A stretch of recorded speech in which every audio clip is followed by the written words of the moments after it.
Good day mga katubo. For today's video po, magpapalit po tayo ng pressure tank. So yun po yung pressure tank na po yan ay butas-butas na, pinagpitagpian na po. So, diaphragm pressure tank po siya. So ito po yung ipapalit.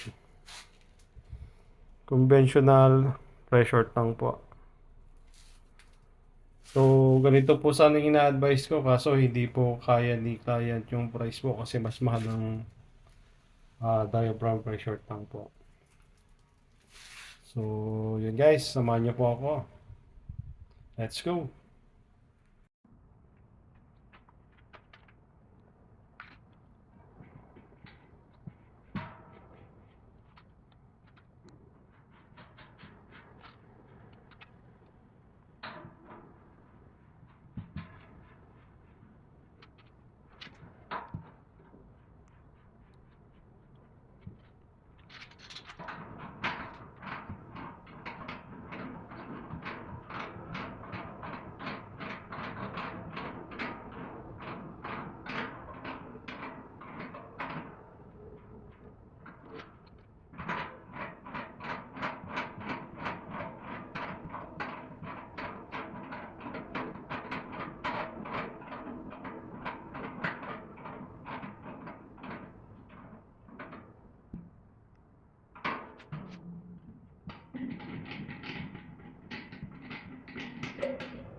Mga katubo, yun po, nakabit na po natin.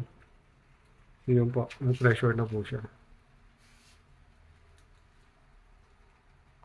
So yun po mga katubo, lagi kong sinasabi sa mga dugtungan po, lagi po tayo maglalagay ng union patente. Para kung magpapalit po ng pressure tanks in the future po, ay madali na po. So yun guys, thank you for watching.